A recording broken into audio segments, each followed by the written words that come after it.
an amiable anteater? That's how I was described at 19 in one of my first reviews as a professional actress. I was in I Can Get It For You Wholesale playing a lovelorn secretary, and I could see the comparison, well, sort of. Over the next year, I was also called, a sour persimmon, a furious hamster, a myopic gazelle, and a seasick ferret. Yikes. Was I really that odd-looking?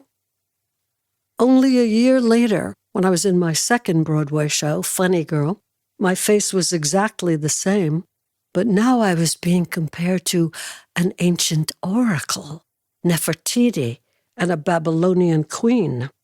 I must say I love those descriptions.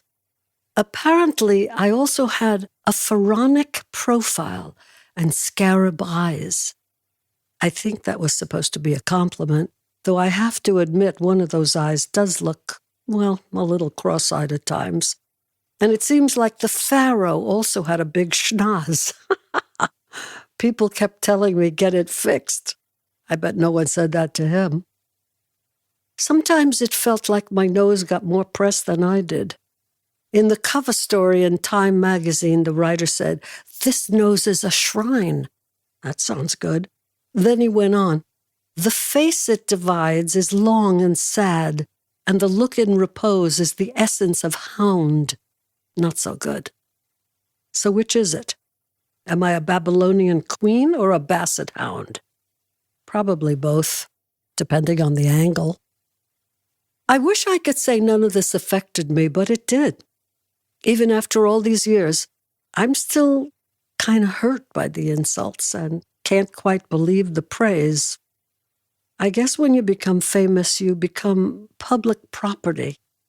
You're an object to be examined, photographed, analyzed, dissected. And half the time I don't recognize the person they portray.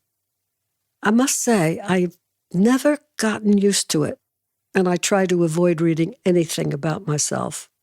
But sometimes I'll just pick up a magazine in the dentist's office, for example. I happen to like going to the dentist because, well, for two reasons. I love how my teeth feel after they're professionally cleaned, and it's also an hour of peace with no phone calls. Once I was waiting in the waiting room and I saw a story about Neil Diamond in a magazine, who happened to be a grade ahead of me at Erasmus Hall High School in Brooklyn. Actually, the article was about his brother, who invented some crazy bathtub that had a stereo system and all sorts of electronic gadgets, perfect for getting electrocuted. And it's not cheap. It's $14,000. I'm thinking, who would ever buy such a thing? And then I read that I'm one of his customers.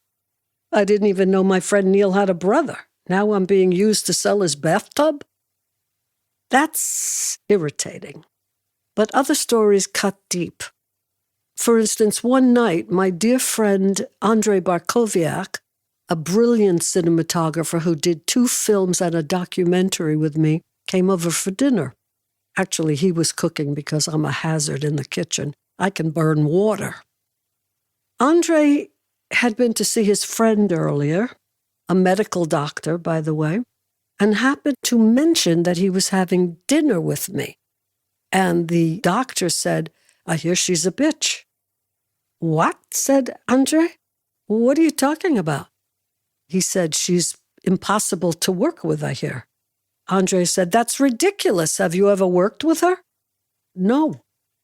"Well, I have 3 times," Andrei said, "and she's wonderful to work with. In fact, she's a very, very nice person." He says, "No, she isn't. She's a bitch. I read it in a magazine." That's the power of the printed word. And there was no hope of changing this man's mind. He chose to believe some writer who had never met me rather than the person who really knows me. That upsets me deeply. Why couldn't he accept the truth? For 40 years, publishers have been asking me to write my autobiography, but I kept turning them down because I prefer to live in the present rather than dwell on the past. And the fact is, I'm scared that after 6 decades of people making up stories about me, like the one I just told you, I'm going to tell the truth and nobody's going to believe it.